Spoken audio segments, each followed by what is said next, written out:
Magandang araw mga sis, mga katuhog. Welcome to my channel again. Ito po ang iyong likod, Charmaine. So, last time we talked about crochet, kung ano po yung meaning ng crochet, tsaka we talked about tension and single crochet. So, ngayong araw, let's revisit single or chain. How to make a chain and doing a single crochet. So, ito po, yung gagamitin ko is a tulip double-ended hook, which is size 20 or 2.0 millimeters. Mura lang naman po ito. If you are new to crochet, then you don't need to buy yung mamahaling hooks or yung mamahaling yarns. Just buy kung ano yung makakaya nyo. There are beginner set na nasa description po ng video. And then we have, or you could go to the local stores. So we'll do a loop. Ganyan po ako gumawa ng loop. Just insert your hook there, then yarn over and pull through. So we have our loop. Okay, so ganito po yung lagay ko ng yarn. There are other ways to hold the yarn and the hook. As long as you're comfortable, then you are not wrong. There is no right and wrong way of holding a hook. Kasi po, meron pong mga post before, like, meron daw nagsabi sa kanya na hindi professional yung pagkahawak niya ng hook kasi hindi knife grip, pen grip siya. Again, I'll reiterate that there's no right or wrong way of holding a hook as long as you're comfortable with it. Ako po, pen grip talaga, ganito. But, most of the time, pag malaki na yung projects, I switch to knife hold at saka sa tutorial. Para mas makikita nyo yung ginagawa ko. Alright, so, I hope you practice your chain. So, let's yarn over. And then, insert your hook. Pull through. Yan po. I hope nag-practice na kayo ng chain ninyo para yung tension ninyo is the same na. We have 2, 3, 4, 5, 6, 7, 8, 9, 10. So I have 10. Let's make 5 more. 11, 12, 13, 14, 15. So, kanyan lang yan. Yarn over and then pull through.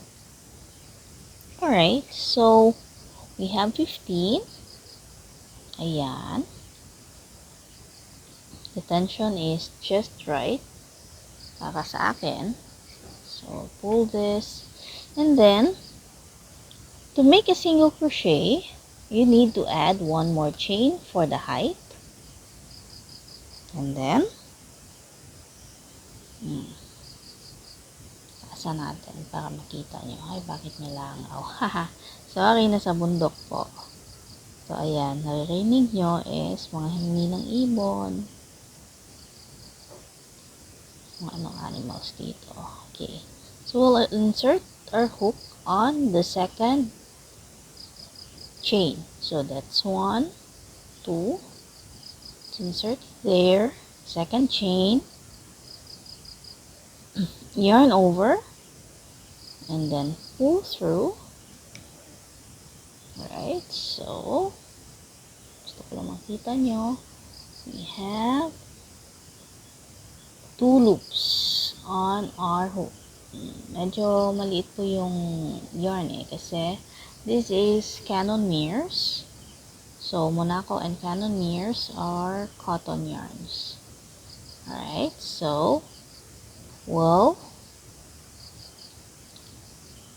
we will yarn over and then pull through all 2 loops. So we have our first single crochet.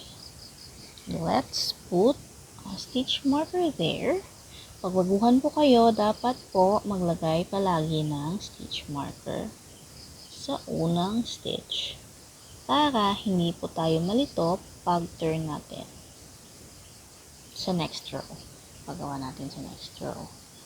Okay, so let's do another single crochet. Let's insert our hook on the next chain. Ayan. I hope nakikita ninyo. Alright, yarn over and then pull through. So we have 2 loops on our chain. Yarn over and pull through 2 loops. Nagalaw eh. Alright, so let's do another one. Insert our hook there on the next chain. Yarn over.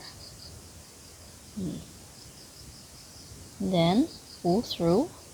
We have 2. Yarn over and then pull through all 2 loops. Remember, inikot po yung hook ko kasi hindi ko po nahawakan ito. It turns around. This is the thumb part, diba? Ano yung tawag dito? Nakalimutan ko na. Basta, dito po dapat yung thumb natin sa hook. Para hindi po siya umikot-ikot. So, let's do another one. Bakit hindi nakikita na mabuti? Alright, let's insert our hook on the next chain. Alright, then yarn over, pull through. Yarn over, and then pull through 2 loops. Diba? We're doing yarn over lang naman eh. So, insert again our chain on the next hole. Yarn over, pull through. Yarn over, pull through 2 loops. All the loops. And then, insert it on the next one. Ulitin lang natin eh. Ulit-ulit lang ito. So, if you have practiced your tension already sa chain, dito po sa single crochet, you could manage your tension already. If hindi po pare-pareho yung tension niya, don't worry.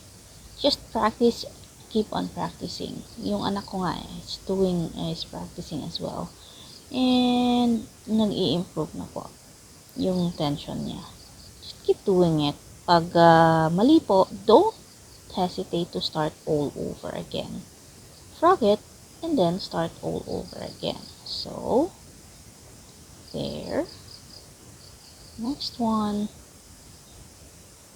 And then, the next, hanggang sa dulo. By the way, frogging is ganito. Hilahin nyo lang yan. Kung nagkamali kayo, just hilahin nyo lang. Just frog it. It's called frogging. Kasi, you're ripping it off. You're ripping the project off. So, it's rip it. Parang ribbit na rabbit. Kaya, tawag nila dyan, frog. So, pagtas-tas lang yan. So, we'll go through all the chains. Bilisan ko ng konti ha. So, ganyan. I hope you are following me. Oops. Ayan. I hope you're following what I'm doing hanggang sa dulo. So, we have this. And then, the last chain. Ito yung last chain. Alright, so yarn over and pull through 2 loops. Okay, so to start another row, just chain 1. Remember na kailangan mo chain 1 always para sa height ng single crochet. And then, turn your work over. Ganyan. Alright, so we will insert our hook on the first chain or the first hole dito in order to make a single crochet ulit. Yarn over, pull through, yarn over, pull through 2 loops. Ayan. Uy, Mr. Sun is up. Ang ganda ng panahon na ngayon. Alright, so we'll put another stitch marker here. Kung wala po kayong stitch markers, don't worry. Pwede rin po gamitin niyo safety pins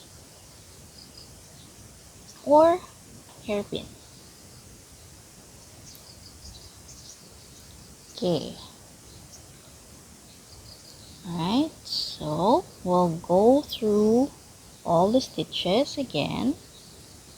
Yarn over, pull through, yarn over, pull through 2 loops. We'll do a single crochet on each stitch. Ayan, each hole. Make sure na kukuha ninyo yung dalawa dyan.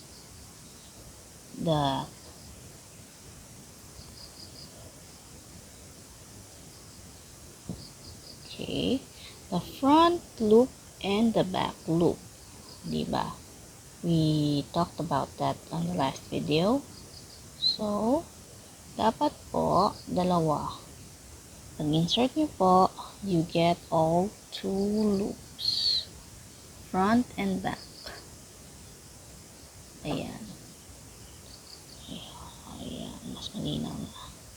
Okay. So, ganyan lang yan. Just go through all loops.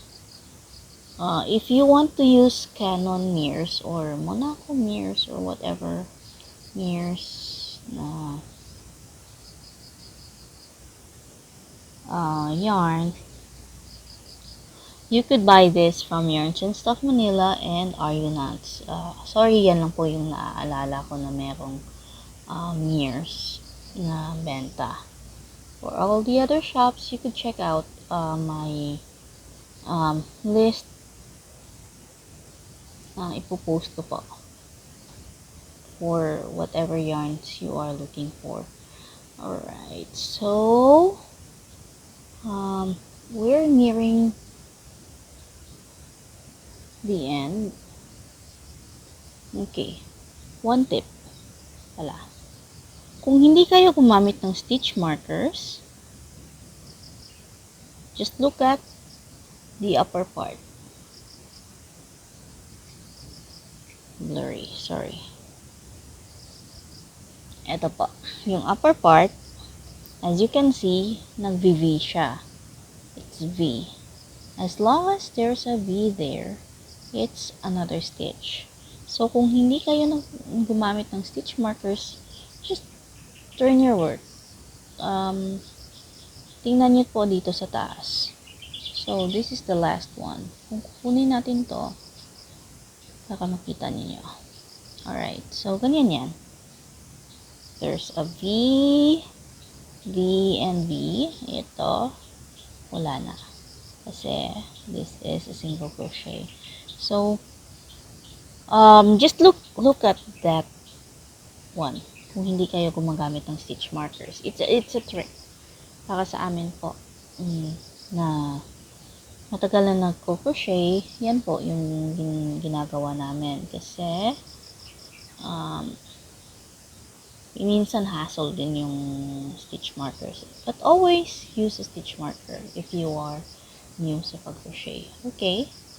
So, we're at the end na. Just one more. Okay, I'm looking at the top. And I can see na may isa pa. So, I'll just insert my hook there. And then, do a single crochet. Okay. So, that's it. That's how you make a single crochet. Just keep on practicing.